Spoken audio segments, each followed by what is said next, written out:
কারা রোজা ভাঙতে পারবে? রোজা রেখে ইনজেকশন দেওয়া যাবে না। কিছু কাজ আছে যেগুলো করলে আপনার রোজা থেকে বাতিল হয়ে যায়। কিছু কিছু কাজ আছে যেগুলো করলে রোজা ভাঙে না, বাট আমাদের মধ্যে কনফিউশন কাজ করে যে এটা করলে কি রোজা ভাঙবে। অনেকে বলে ইনহেলার নেওয়া যাবে, অনেকে বলে যে ইনজেকশন নেওয়া যাবে, অনেকে বলে অ্যানেস্থেসিয়া দেওয়া যাবে, অনেকে বলে এটা করা যাবে, ওটা করা যাবে, অনেক কনফিউশন। আজকে আমরা এটা জানবো যে অনেক জিনিস আছে যেগুলো করলে আসলে রোজা ভাঙে না। বলেন আমার সাথে সাথে রমাদান মুবারক, রমাদান কারীম, রমাদান মুবারক, রমাদান কারীম। এই যে এখন মনে হচ্ছে যে রমজান আসছে, রমাদানের একটা ভাব মাশাআল্লাহ। রোজার কিছু বিধিবিধান আছে, রুলস এন্ড রেগুলেশনস আছে। আমরা যদি এই রুলস এন্ড রেগুলেশন এই দুই স্টুডেন্টস গুলো একটু রিভাইজ করে নেই, তাহলে পুরো মাস ব্যাপী কিন্তু আমরা খুব ভালোভাবে সিয়াম পালন করতে পারবো। আমাদের কনফিউশন গুলো দূর হবে এবং কারোর মধ্যে যদি কোনো জিজ্ঞাসা থাকে সেটাও আমরা করতে পারবো, আমরা সলভ করে দিতে পারবো ইনশাআল্লাহ। আসুন আমরা আমাদের নিয়তটাকে খালিস করে নিই যে আমরা কিছু দিনই কথা শিখবার জন্য, জানবার জন্য, নিজেকে আলোকিত করবার জন্য এখানে বসেছি। কারণ ইন্নামাল আমালু বিন্নিয়াত, যে কোনো কাজের রিওয়ার্ড দেওয়া হয়, প্রতিদান দেওয়া হয় নিয়তের উপর বেস করে। আমাদের নিয়ত যদি ভালো হয়, আমাদের পুরো সময়টা এটা ইবাদতের পরিপূর্ণ হবে। আলহামদুলিল্লাহ, আল্লাহ তাআলা আমাদের এই বসাকে, এই সময়কে, এই প্রোগ্রামে অংশগ্রহণ করাকে আমাদের নাজাতের ওসিলা বানায়। আমরা সবাই আয়াত করে পড়ি আমিন।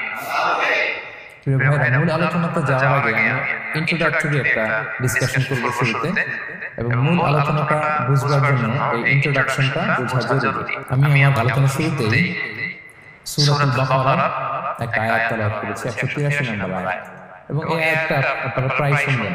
সিয়াম, রমাদান এই প্রসঙ্গ আসলে এই আয়াত আলোচনা করে থাকেন।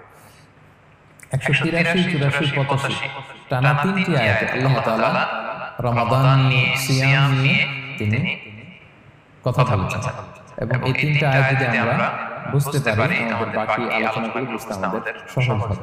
তাহলে প্রিয় সুধী, আসুন আমরা কাল বিলম্ব না করে মূল আলোচনাতে চলে যাই। আমি তেলাওয়াত করেছিলাম, আল্লাহ তাআলা বলেছেন আউযু বিল্লাহি মিনাশ শাইতানির রাজিম, বিসমিল্লাহির রাহমানির রাহিম, ইয়া আইয়ুহাল্লাযীনা আমানু কুতিবা আলাইকুমুস সিয়াম কামা কুতিবা আলাল লাযীনা মিন ক্বাবলিকুম লাআল্লাকুম তাত্তাকুন। এই আয়াতটা পরিচিত না কম বেশি সবার কাছে, অনেকের মুখস্থ বা অনেকের অ্যাট লিস্ট অনেকবার শুনেছেন কি, তাই তো? আচ্ছা, এই আয়াতে আল্লাহ তাআলা বলেছেন ইয়া আইয়ুহাল্লাযীনা আমানু, ও বিশ্বাসীরা, মানে আমরা, কুতিবা আলাইকুমুস সিয়াম, তোমাদের জন্য সিয়ামকে ফরজ করা হয়েছে, কামা কুতিবা আলাল লাযীনা মিন ক্বাবলিকুম, যেমনি তোমাদের পূর্ববর্তীদের উপর ফরজ করা হয়েছে, লাআল্লাকুম তাত্তাকুন, যাতে তোমরা মুত্তাকি হতে পারো বা আল্লাহ সচেতন হতে পারো বা গড কনসিয়াস হতে পারো, যেভাবে বলে। So this is the very verse of সিয়াম, যেখানে আল্লাহ তাআলা আয়াতের প্রথম অংশে বলছেন যে ওহে বিশ্বাসীরা, সিয়ামকে তোমাদের উপর ফরজ করা হয়েছে। এই অংশ থেকে বোঝা গেল এই যে আমরা সিয়াম পালন করছি এটা নফল, তাই না? রমাদানে যে সিয়াম পালন করতেছি এটা নফল না, এটা কি ফরজ। আমরা যে সিয়াম পালন করতেছি এটা ফরজ, এটা অব্লিগেটরি, এটা ছাড় নাই, এটা রাখতেই হবে। ওকে, তাহলে এটা ফরজ। আমরা অনেক নফল সিয়াম অফার করি, আমরা আশুরার রোজা রাখি, আমরা শাওয়ালের 6 রোজা রাখি, আমরা আরাফাতের রোজা রাখি, আমরা সোমবার বৃহস্পতিবার রাখি, আমরা প্রতি মাসে 13, 14, 15 রাখি, কিন্তু ওগুলো ফরজ না। এই যে রমাদান মাসের যে সিয়াম 29টা বা 30টা, এগুলো কি ফরজ? এটা তো ক্লিয়ার সবার কাছে না? তাহলে বলেন সিয়ামকে তোমাদের জন্য রমাদানে ফরজ করা হয়েছে যেমনি ভাবে তোমাদের পূর্ববর্তীদের উপর ফরজ করা হয়েছে। তাহলে সিয়াম শুধু আমাদের উপরই ফরজ না, আমাদের আগে যে জাতিগোষ্ঠীর প্রতিনিধি ছিল, যে উম্মত ছিল, তাদের উপর ফরজ করা হয়েছে। এটা বলতে আপনাদের ভালো লাগতেছে না? যদি জানতাম যে শুধু আমাদেরকেই দেওয়া হয়েছে 30 দিনের রোজা, বাকিরা এই রোজা রাখে না, তাহলে বলবো আমাদের উপর কেন এত কষ্ট?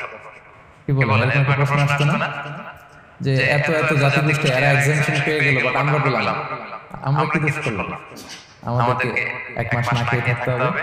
তো আল্লাহ তাআলা আমাদেরকে সান্ত্বনা দিয়ে বললেন না, শুধু তোমাদের উপরই ফরজ করা হয় নাই, তোমাদের আগে যত জাতিগোষ্ঠী ছিল সবার উপরই সিয়াম ফরজ করেছে কে? আল্লাহ তাআলা ফরজ করেছে। সবাই কিন্তু এই সিয়াম পালন করত, এবং এটা অনেক প্রাচীনতম একটা ইবাদত, অনেক প্রাচীনতম ইবাদত।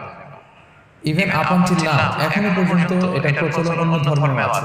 আপনি হিন্দু ধর্মে যান, অন্য নামে বলে, ওরা উপবাস বলে বা উপোস বলে, ওরা নানা পারপাসে এই উপোস থাকে, উপবাস তারা করে। খ্রিস্টিয়ানরা কিন্তু রোজা রাখে, ফাস্টিং বলে তারা, আর আমরা এটাকে সিয়াম বলছি।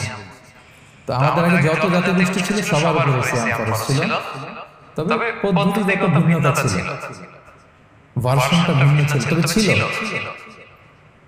সব জাতিগোষ্ঠীর উপর রোজা ছিল। আমাদের জন্য 1 মাস ফরজ, অনেকের হয়তো 1 মাস ছিল না, কোন কোন উম্মতের জন্য 3 দিন রোজা ফরজ ছিল। আইয়ামুল বীজ মানে প্রতি চাঁদের 13-14 দিন রোজা ফরজ। কোন উম্মতের জন্য 10 দিন রোজা ফরজ ছিল, কোন উম্মতের জন্য শুধু আশুরার রোজাটা ফরজ ছিল। কিন্তু ছিল, রোজা ছিল না এমন কোন জাতিগোষ্ঠী পৃথিবীতে ছিল না। ইভেন পৃথিবীতে এমন অনেক জাতিগোষ্ঠী ছিল, উম্মত ছিল, যাদের সকাল থেকে সন্ধ্যা পর্যন্ত চুপ থাকার রোজা ছিল, মৌনতার রোজা, কিপ সাইলেন্স। মানে আমরা যখন সকাল থেকে সন্ধ্যা পর্যন্ত খেতে পারি না, পান করতে পারি না, তাদের ধর্ম ছিল যে তারা সকাল থেকে সন্ধ্যা পর্যন্ত খেতে পারবে, পান করতে পারবে, কিন্তু কথা বলতে পারবে না। কথা বললে রোজা যাবে। সুবহানাল্লাহ। এটাকে বলে মৌনতার রোজা, চুপ থাকার রোজা। যেমন এটা আল্লাহ নবী ঈসা আলাইহিস সালামের মা মারিয়াম আলাইহিস সালাম, উনি যখন স্বামী ছাড়া গর্ভবতী হলেন, প্রেগন্যান্ট হলেন, দুধের শিশু ঈসা আলাইহিস সালামকে কোলে করে নিয়ে আসলেন। তো সবাই বলতে আরম্ভ করলো, মারিয়াম তুমি তো খুব ভালো মেয়ে বলে জানতাম, বিয়ে হয়নি, তো বেবি আসলে কোত্থেকে? এটা তো তোমার কাছ থেকে আমরা কামনা করব। তো আল্লাহ তাআলা শিখিয়ে দিয়েছিলেন যে মারিয়াম তোমাকে যখন কোশ্চেন করবে তুমি ঈসার দিকে ইঙ্গিত করবে, ইশারায় কথা বলবে, ইশারা করবে, কিন্তু মুখে উচ্চারণ করে কোনো কথা বলবে না, কারণ তুমি আজকে সারাদিন রোজা রাখবে। তো মারিয়াম আলাইহিস সালাম তাই করলেন। ঈসা আলাইহিস সালামকে নিয়ে আসলেন, সবাই যখন জিজ্ঞেস করতেছেন কথা বলো না, সবাই বলে কথা বলো না কেন? মারিয়াম আলাইহিস সালাম ছোট ছেলের দিকে ইঙ্গিত করতেছেন, আর এরকম বলতেছেন যে ইন্নী নাযারতু লিররহমানি সাওমা ফালান আকাল্লিমা ইয়াওমা ইনসিয়া, আজকে আমি রোজা মানত করেছি, এজন্য আমি কারো সাথে কথা বলতে পারবো। ইঙ্গিত করে বোঝাচ্ছে আমি কি করতে পারবো না, কথা বলতে পারবো না। কারণ ওই উম্মতের বিধান ছিল খেতে পারবে, পান করতে পারবে, কি করতে পারবে না, কথা বলতে পারবে। কথা বললেই রোজা ভেঙে যাবে। তো তাহলে কামা কুতিবা আলাল্লাযিনা মিন ক্বাবলিকুম, তোমাদের পূর্বে যত জাতিগোষ্ঠী ছিল তাদের সবার উপর সিয়াম ছিল, তবে সিয়ামের ধরন, এটা স্ট্রাকচার, এটা প্যাটার্ন ভিন্ন ছিল। কারো 3 দিন 10 দিন, কারো চুপ থাকার রোজা, কিন্তু রোজা ছিল। এই পয়েন্টটা ক্লিয়ার তোমার কাছে? এরপর আল্লাহ তাআলা বলেন লাআল্লাকুম তাত্তাকুন, কেন এই সিয়াম ফরজ করা হলো, কেন এত আয়োজন, মাসব্যাপী না খেয়ে থাকার আয়োজন কেন? This is the prime objective of Siyam.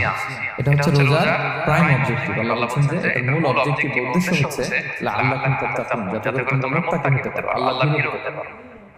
এজন্য যে রোজা সিয়াম যে সাধন করছেন, পালন করছেন, আপনি এটা ফিল করবেন যে আমার তাকওয়ার লেভেলটা ডেভেলপ করতেছে কিনা, আমার তাকওয়া বাড়তেছে কিনা। তাকওয়া হচ্ছে এই ফিলিংসটা মনের মধ্যে আসা যে কেউ দেখে না কিন্তু আল্লাহ দেখে, কেউ দেখে না, সবার চোখে ফাঁকি দেওয়া যায়, কিন্তু ফাঁকি দেওয়া যায় না একজনের চোখ। কার চোখ? আল্লাহর চোখে ফাঁকি দেওয়া যায় না। এজন্য শুধু সিয়ামের সাথে আল্লাহ স্পেশালি বলেছেন লাআল্লাকুম তাত্তাকুন, যাতে করে তোমরা মুত্তাকি হতে পারো। একটু খেয়াল করে দেখেন, এই যে রমাদানে আমরা মাঝে মাঝে একা একা রুমের ভিতরে থাকি, ঘরে থাকি, খুব তৃষ্ণার্ত। আমি যদি বোতল ভরা পানি আছে, 2 ঘট পানি খেয়ে ফেলি, কেউ বুঝবে? আজকে বাসায় কেউ লুকায় পানি খেয়ে আসছে কিনা, খেয়ে আসছে না খেয়ে আসছে, আর চেহারা দেখে কি বোঝা যাচ্ছে? বোঝা যাচ্ছে না। আমি চাইলে ফ্রিজ থেকে বের করে মেনু খেয়ে ফেলতে পারি, 100+ আছে, করে খেয়ে ফেললাম, এদিকে এসে রোজা